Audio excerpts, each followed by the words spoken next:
Hey everyone! Ever wondered how solar panels turn sunlight into electricity? Let's break it down in the simplest way.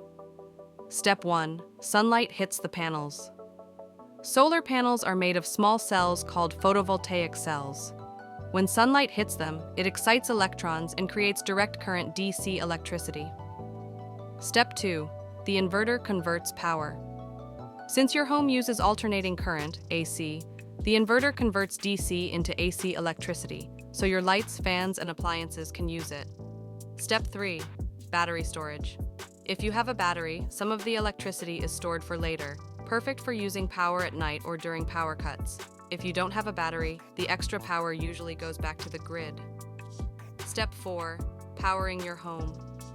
Finally, the converted electricity flows through your home's wiring, powering everything just like normal electricity from the grid. So, sunlight hits the panels, electricity is made, the inverter converts it, and a battery can store it for later.